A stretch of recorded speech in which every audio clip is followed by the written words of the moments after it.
kiranya Tuhan memberikan kekuatan kepada kita sekalian, sehingga kita tetap memegang iman kita.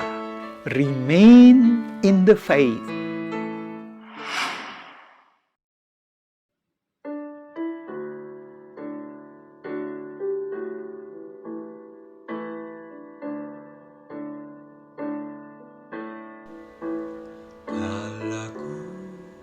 Cari damai, hanya ku dapat dalam Yesus. Kala ku cari ketenangan, hanya ku temui di dalam Yesus.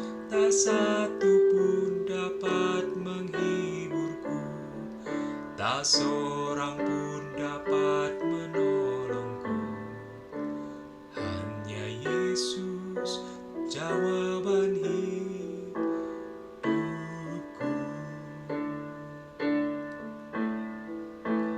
Kala ku cari damai, hanya ku dapat dalam Yesus.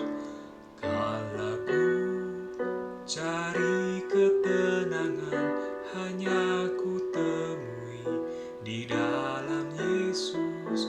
Tak satu pun dapat menghiburku, tak seorang pun dapat menolongku. Hanya Yesus jawaban hidupku.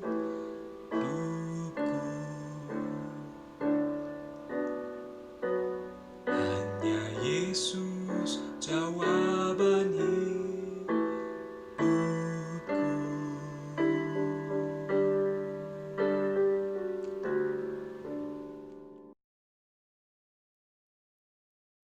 Shalom, selamat bertemu lagi dalam kasih Tuhan, Bapak Ibu Saudara sekalian dimanapun Anda berada. Saya bersyukur kepada Tuhan bisa bertemu lagi meskipun melalui online dengan Bapak Ibu Saudara sekalian.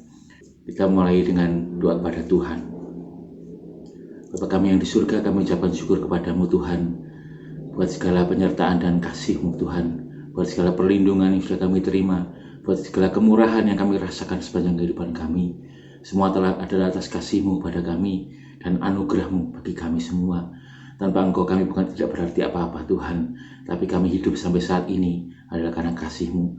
Dan saat ini Tuhan, kami ingin merenungkan sebagian dari firman-Mu yang boleh menguatkan kami, yang boleh menopang kami dalam kehidupan kami Tuhan. Dalam pengiran kami dalam Engkau, supaya kami tetap setia, tetap taat dimanapun kami berada, dalam kondisi apapun. Kami tetap berharap padamu. Terima kasih Tuhan. Di dalam nama Tuhan Yesus Kristus kami percaya dan berdoa. Amin. Bapak Ibu Saudara sekalian dikasih Tuhan, pada saat ini kita bersama-sama merenungkan rangkaian dari kitab Mazmur, dan saat ini kita sudah sampai di pasal 126. Pengharapan di tengah-tengah penderitaan. Nyanyian ziarah. Ketika Tuhan memulihkan keadaan Sion, keadaan kita seperti orang-orang yang bermimpi. Pada waktu itu mulut kita penuh dengan tertawa dan lidah kita dengan sorak-sorai. Pada waktu itu berkatalah orang di antara bangsa-bangsa, Tuhan telah melakukan perkara besar kepada orang-orang ini. Tuhan telah melakukan perkara besar kepada kita, maka kita bersukacita. Pulihkanlah keadaan kami ya Tuhan, seperti memulihkan batang air kering di tanah Negeb. Orang-orang yang menabur dengan mencucurkan air mata akan menuai dengan bersorak-sorai. Orang yang berjalan maju dengan menangis sambil menabur benih, pasti pulang dengan sorak-sorai sambil membawa berkas-berkasnya. Amin. Bapak Ibu Saudara sekalian dikasih Tuhan, pasal 126 ini bukan pasal yang asing bagi kita. Bahkan sering kita didengarkannya. Bahkan ada pujian yang dibuat berdasarkan Mazmur 126 ini. Bapak Ibu Saudara sekalian, Mazmur pasal 126 ini merupakan Mazmur pengharapan dan merupakan bagian dari nyanyian ziarah. Pemazmur menyatakan kondisi mereka, kehidupan mereka yang mereka alami itu adalah, kalau kita melihat di ayat yang keempat, bahwa menjelaskan bahwa kehidupan mereka di dunia ini itu seperti di padang gurun.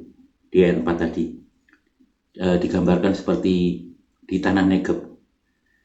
Dan dalam kehidupannya di dunia ini mereka berjuang mencari air, bahkan menjumpai ada batang-batang air yang kering atau sungai kering.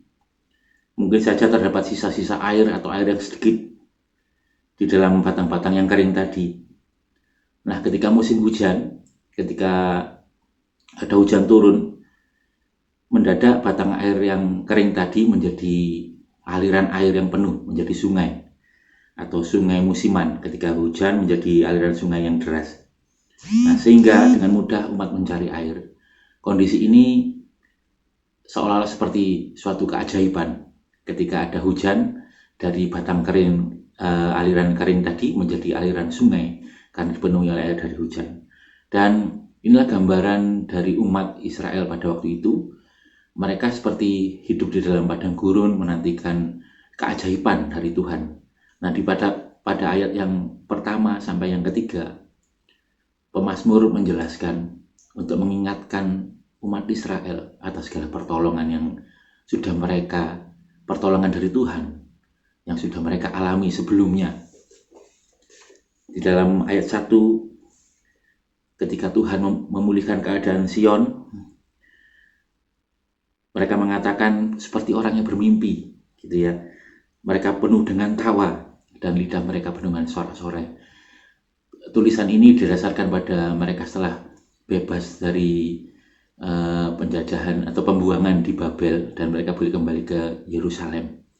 Mereka menjadi budak di Babel selama kurang lebih 70 tahun.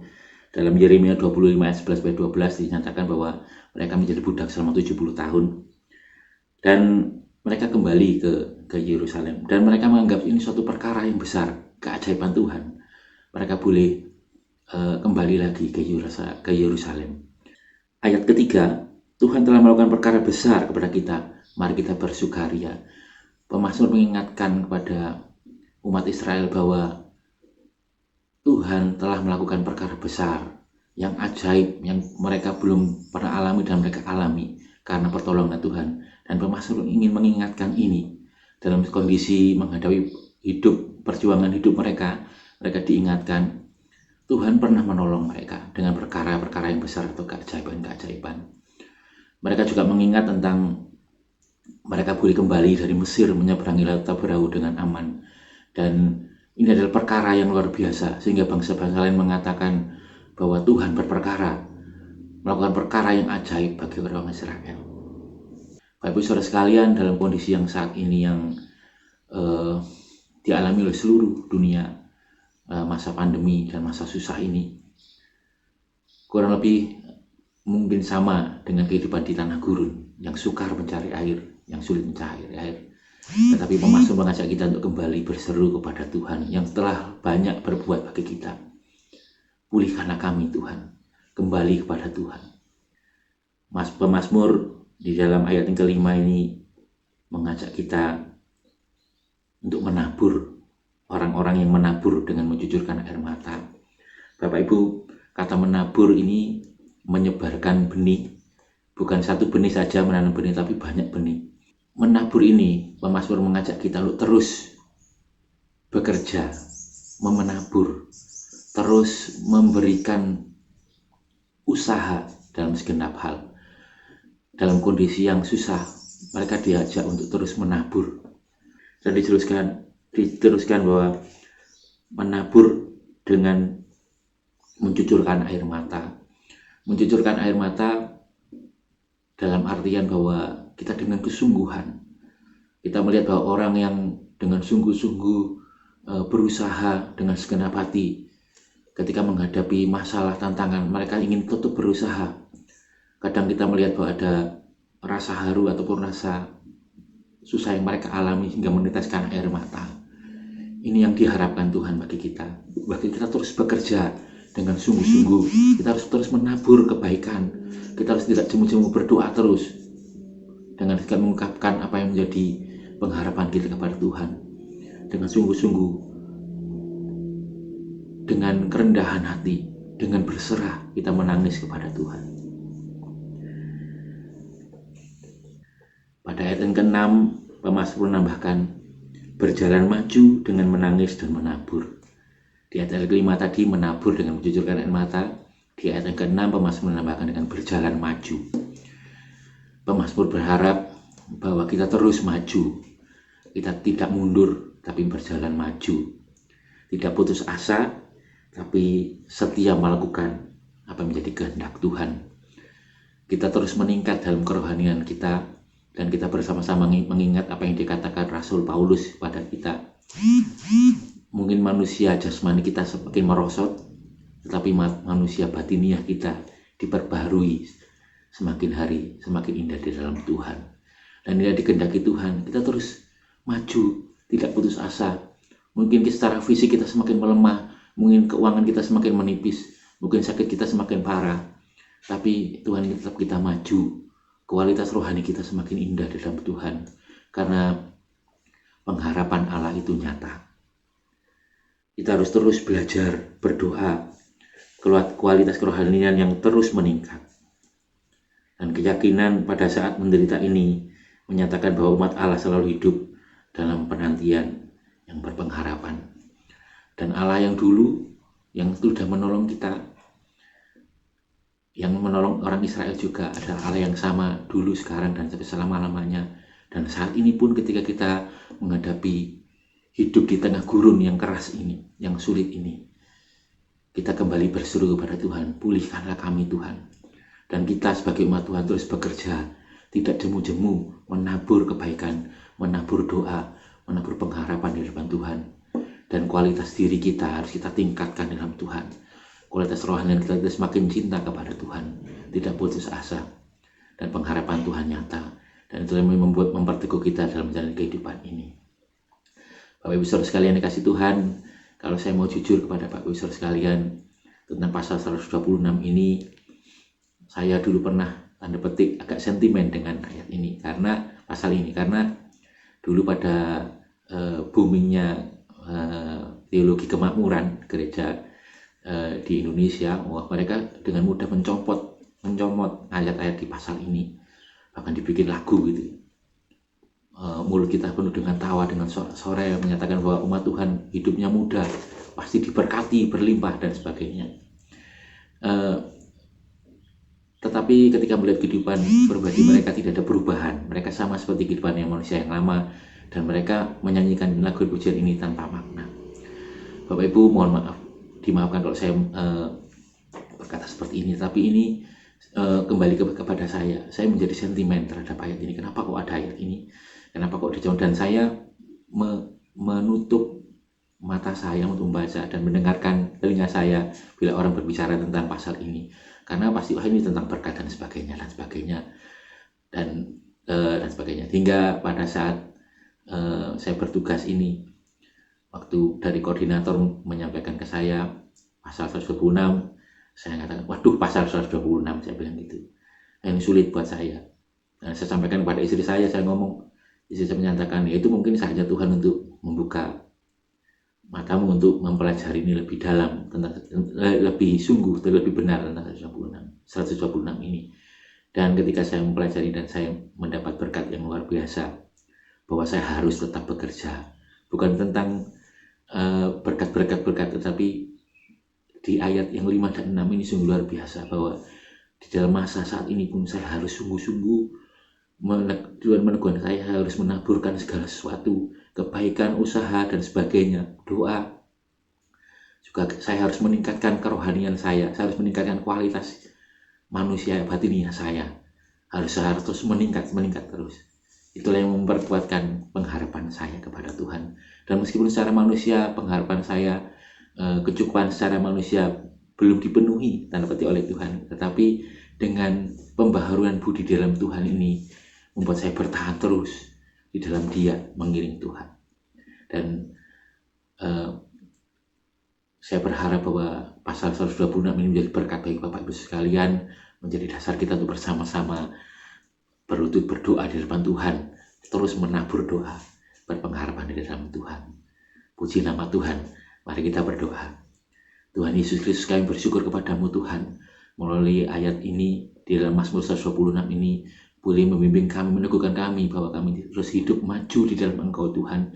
Dalam segala masa-masa susah yang ini kami hadapi ini, kami terus bekerja untuk kebaikan, mengusahakan kebaikan. Kami terus berpengharapan pada Engkau, terus berdoa kepada Engkau, dan memperbaiki kerohanian kami terus meningkat di hadapan-Mu. Meskipun masa susah, tapi Engkau mengingatkan kami bahwa Engkau sudah Allah yang menolong kami sebelumnya, saat ini dan sampai selama-lamanya akan menolong kami. Terima kasih Tuhan, kuatkan teguhkan kami dan bimbing kami untuk terus berjalan di dalam Engkau. Terima kasih Tuhan, di dalam nama Tuhan Yesus Kristus kami percaya dan berdoa. Amin. Terpuji nama Tuhan.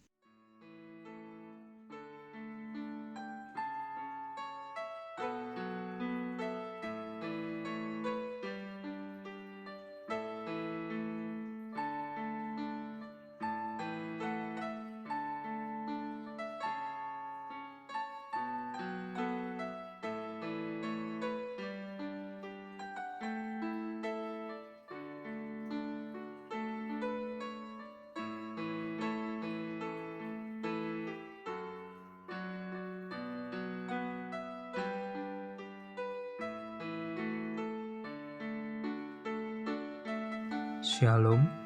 Berikut adalah pokok doa syafaat yang bisa kita panjatkan pada malam hari ini. Dipersilahkan untuk mencatat atau men-screenshot tayangan ini. Tayangan video ini akan berakhir dan dipersilakan untuk berdoa selama 30 menit ke depan. Sampai bertemu pada ibadah doa Philadelphia mendatang. Selamat malam, Tuhan memberkati.